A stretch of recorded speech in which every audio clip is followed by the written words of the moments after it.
Hello అండి, good morning. నేను మీ Kalyani teacher. ఇవాళ మనం వచ్చేసి ఎడ్యుకేషనల్ సైకాలజీ అనేది స్టార్ట్ చేద్దాము. అయితే దానిలో ఫస్ట్ టాపిక్ వచ్చేసి child development class room implication. Child development class room implication. దానిలో వచ్చేసి సబ్ టాపిక్ మనకి growth development maturation. Growth development maturation. Growth అంటే వృద్ధి, డెవలప్మెంట్ అంటే అభివృద్ధి, అండ్ మెచ్యురేషన్ పరిపక్వత. సో దీనిలో మనం ఎక్కువ టాపిక్ అయితే ఉంది, కొంచెం పార్ట్స్ కింద అయితే డివైడ్ చేద్దాం. సో ఫస్ట్ పాయింట్ వచ్చేసి human metabolism begins with a cell that has been scientifically fertilised. అంటే మనకి హ్యూమన్ మెటబాలిజం అనేది ఒక కణం ద్వారా తయారవుతుంది, which is scientifically fertilised. And growth development maturation, వృద్ధి అభివృద్ధి పరిపక్వత అనేవి మనకి consider to be the process that takes place from birth to adulthood until the baby reaches the final stage as his body withers. అంటే growth development maturation అనేవి మనకి ఒక process అన్నమాట. అది రైట్ ఫ్రమ్ బర్త్ నుంచి పెద్దవాళ్ళు అడల్ట్ అయ్యేదాకా కూడా ఒక ప్రాసెస్. అలాగే ఫైనల్ స్టేజ్ రీచ్ అయ్యేదాకా ఆ బాడీ అనేది విదర్ అంటే చనిపోయేదాకా అది ఒక ప్రాసెస్ అన్నమాట. గ్రోత్ డెవలప్మెంట్ మెచ్యురేషన్ అనేది వృద్ధి అభివృద్ధి పరిపక్వత. నెక్స్ట్ వచ్చేసి every aspect of psychology is studied in the form of behaviour. మన సైకాలజీ స్టడీ చేయాలంటే అది ఎక్కువ మనకి బిహేవియర్ మీద ఆధారపడి ఉంటుంది. అసలు బిహేవియర్ అంటే ఏంటండి, అది మనం ఇప్పుడు తెలుసుకుందాం. One's actions are one's own behaviour. ప్రతి ఒక్కళ్ళ యాక్షనే వాళ్ళ బిహేవియర్ని మనకి తెలియజేస్తుంది. అవునా కాదండి? అఫ్ కోర్స్ ఈ రోజుల్లో బయట ఒకలా లోపల ఒకలా బిహేవ్ చేస్తున్నారు, అది పక్కన పెడితే సైకాలజీ ప్రకారం one's actions are one's own behaviour. It is a set of many different activities of an organism. అది ఒక సెట్ అన్నమాట, ఒక గ్రూప్ లాంటిది. అదేంటి యాక్టివిటీస్, డిఫరెంట్ యాక్టివిటీస్ పెర్ఫామ్ చేస్తారు కదా. సో అదంతా ఒక సెట్ ఆఫ్ డిఫరెంట్ యాక్టివిటీస్ అన్నమాట బిహేవియర్ అనేది. అంతేకాకుండా behaviour is a set of several specific responses in an organism. అలాగే వేరే వాళ్ళు చేసిన దానికి మనం రియాక్ట్ అవ్వడం, రెస్పాండ్ అయ్యేదాన్ని కూడా మనం బిహేవియర్ అని కూడా చెప్పుకోవచ్చు. అలాగే ఇప్పుడు మన బిహేవియర్ని ఇన్ఫ్లుయెన్స్ చేసేవి 3 సిగ్నిఫికెంట్ ఫ్యాక్టర్స్ అయితే ఉన్నాయి. ఫస్ట్ వన్ వచ్చేసి growth, second one development, third one maturation. Growth అంటే change in bodily organs. Body ఆర్గాన్స్లో చేంజ్ అయ్యేది గ్రోత్. అలాగే డెవలప్మెంట్ అంటే psychological or mental aspects. Next maturation అనేది ఇన్నేట్ ఎబిలిటీస్. సో ఇప్పుడు మనం మెయిన్గా గ్రోత్ గురించి తెలుసుకుందాం. సో ఇప్పుడు వచ్చేసి గ్రోత్ అనేది ఒక క్వాంటిటేటివ్ చేంజ్.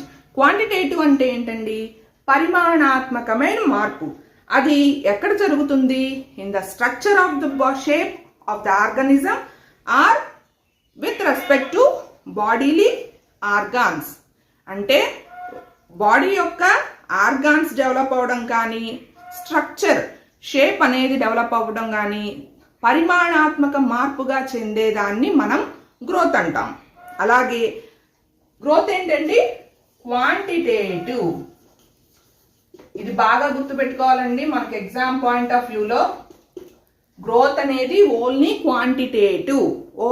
క్వాంటిటేటివ్ అని స్ట్రెస్ చేసి ఎందుకు చెప్తున్నానంటే ఫర్దర్గా మనం డెవలప్మెంట్ చదివేటప్పుడు మీకైతే తేడా తెలుస్తుంది.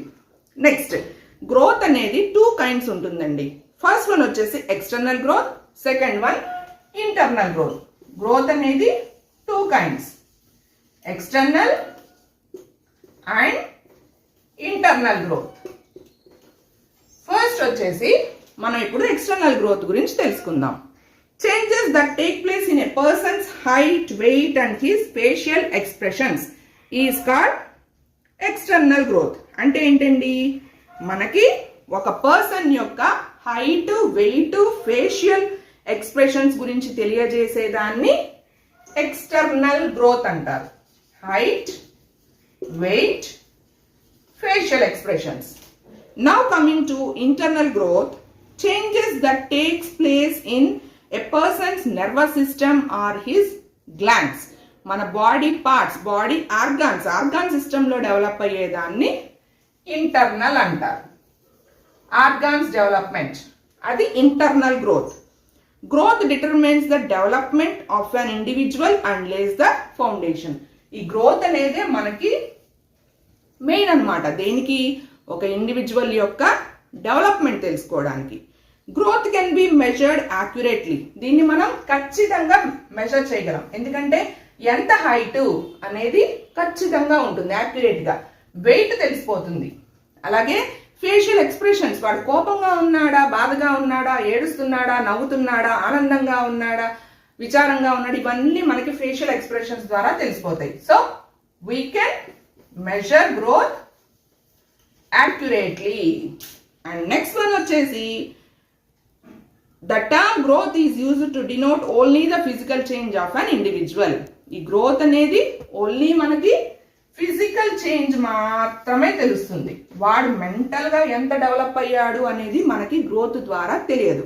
Only we can measure physically. Next అలాగే ఇప్పుడు సెకండ్ వన్ వచ్చేసి మనకి డెవలప్మెంట్ ఉంది కదా. So coming to development. So ఈ డెవలప్మెంట్ అనేది ఏంటి? డెవలప్మెంట్ అనేది qualitative and also quantitative change. Already మనకు తెలుసు క్వాంటిటేటివ్ చేంజ్ అంటే పరిమాణాత్మక. ఇప్పుడు క్వాలిటేటివ్ కూడా చేరిందండి ఇప్పుడు డెవలప్మెంట్ తో. మనకి గ్రోత్ అనేది ఓన్లీ క్వాంటిటేటివ్, బట్ డెవలప్మెంట్ అనేది బోత్ క్వాంటిటేటివ్ అండ్ క్వాలిటేటివ్. కొత్తగా ఇంకో క్యారెక్టర్ వచ్చింది ఇక్కడ, క్వాలిటేటివ్. సో క్వాలిటేటివ్ అంటే గుణాత్మకమైన, క్వాంటిటేటివ్ అంటే పరిమాణాత్మకమైన. సో ఈ రెండు కలిస్తేనే మనకి డెవలప్మెంట్ అనేది వస్తుంది. ఇది చాలా ఇంపార్టెంట్ అండి. ఎయిదర్ క్వాంటిటేటివ్, ఓన్లీ క్వాంటిటేటివ్ అంటే growth, both quantitative and qualitative అంటే డెవలప్మెంట్. సో ఇప్పుడు డెవలప్మెంట్ వచ్చేసరికి the qualitative change means the changes that takes place in psychological mental aspects. అంటే ఇక్కడ క్వాలిటేటివ్ గుణాత్మకమైన మార్పు దేనిలో కలుగుతుంది? Psychological or mental aspects. అది ఎటువంటివి? For example wisdom, aptitude, personality, character building, complexity, skills. చూడండి ఇక్కడ స్కిల్స్, విజ్డమ్, పర్సనాలిటీ, ఇవన్నీ కూడా సైకలాజికల్ ఆర్ మెంటల్ ఎబిలిటీని తెలియజేస్తాయి. సో దీన్ని మనం క్వాలిటేటివ్ గుణాత్మక మార్పు అని చెప్తాము. సో ఈ విధంగా డెవలప్మెంట్ అనేది జరుగుతుంది. సరే, ఇప్పుడు ఈ అబోవ్ ఎగ్జాంపుల్స్, ఇప్పుడు చెప్పిన ఎగ్జాంపుల్స్ అన్నీ కూడా మెంటల్ యాక్టివిటీ కదండి. అంటే ఏం తెలుస్తుంది మనకి? వాడు ఎమోషనల్ గా ఎలా ఉన్నాడు, సోషల్ గా ఎలా ఉన్నాడు, అలాగే మోరల్ గా ఎలా ఉన్నాడు. నెక్స్ట్ ఇవన్నీ కూడా కాగ్నిటివ్ ఆస్పెక్ట్స్ అన్నమాట. నెక్స్ట్ వచ్చేసి ఇక్కడ డెవలప్మెంట్ స్టార్ట్స్ ఫ్రమ్ ఎంబ్రియో నుంచి స్టార్ట్ అయ్యి, అంటే ఒక పిండంగా ఉన్నప్పటి నుంచి స్టార్ట్ అయ్యి వాడి లైఫ్ లాంగ్, వాడి బాడీ అనేది లాస్ట్ అయ్యే వరకు కూడా మనకి డెవలప్మెంట్ అనేది జరుగుతుంది. And development is a complex process that unifies and analyses both forms and functions. ఇది ఒక కాంప్లెక్స్ నేచర్ అన్నమాట. అదేంటి? యూనిఫైడ్ అంటే ఏంటండి? ముక్కలు ముక్కలుగా జాయిన్ అయ్యి ఒకటి కింద ఫామ్ అవడం. So join the all the parts. So development అనేది అన్ని కలిపి ఒక కాంప్లెక్స్ కింద ఫామ్ అవుతుంది. అండ్ నెక్స్ట్ మనకి ఈ డెవలప్మెంట్ అనేది ఆల్రెడీ ఇప్పుడు నేను చెప్పాను, క్వాలిటేటివ్ అండ్ క్వాంటిటేటివ్ బోత్ ఉన్నది డెవలప్మెంట్. అదే ఓన్లీ క్వాంటిటేటివ్ అయితే గ్రోత్. ఇది మనకి ఎవరిచ్చారు ఈ డెఫినేషన్ అంటే, development refers to both quantitative and qualitative changes in the individual. ఎవరు చెప్పారు అంటే ఎలిజబెత్ హార్లాక్. ఈ డెఫినేషన్ అనేది ఎవరు చెప్పారు? క్వాలిటేటివ్ అండ్ క్వాంటిటేటివ్ అనేది ఎలిజబెత్ హార్లాక్. ఇది important bit DSC point of వ్యూలో. Elizabeth Hurlock. If you want screenshot తీసుకోండి లేదా నోట్ చేసుకోండి పాయింట్స్ అనేది. నెక్స్ట్ వచ్చేసి మనకి నెక్స్ట్ కార్ల్ అనే అతను ఏం చెప్పాడంటే development is a change in a person's structure, thinking and behaviour. It is caused by biological environmental influences.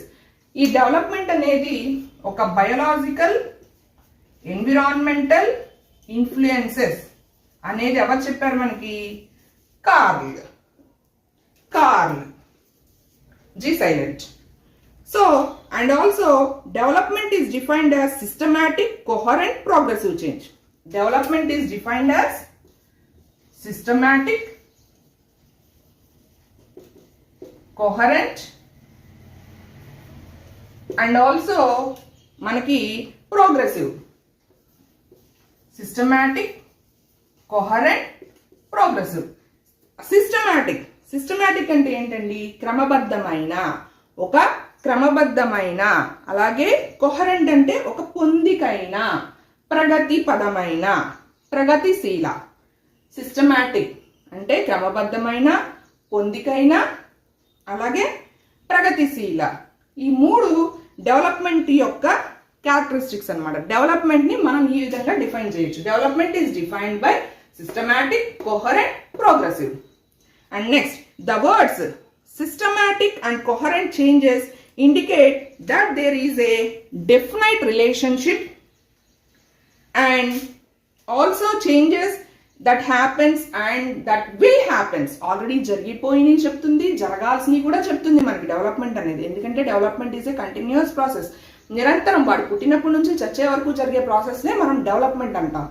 Growth అనేది ఓన్లీ ఇంటర్నల్ పార్ట్స్. గ్రోత్ అనేది కొంత వయసు వచ్చిన తర్వాత ఆగిపోతుంది. అడాల్సెన్స్ స్టేజ్, యవ్వన దశ వరకు చేరుకుని ఆగిపోతుంది. అండ్ ఆల్సో ఇప్పుడు నెక్స్ట్ పార్ట్లో మనం relation between growth and development, అలాగే differences between growth and development అనేది తెలుసుకుందాం. ఇవాటితో ఈ వీడియో అయితే ఇక్కడతో ఎండ్ చేస్తున్నాను. రేపు మనం relation between growth and development, differences between growth and development అనేది నెక్స్ట్ పార్ట్లో తెలుసుకుందాం. నా ఎక్స్ప్లెనేషన్ కనుక మీకు నచ్చినట్లయితే లైక్ చేయండి. ఎవరికైనా డిఎస్సి అభ్యర్థులకు ఉపయోగపడుతుంది అనుకుంటే షేర్ చేయండి.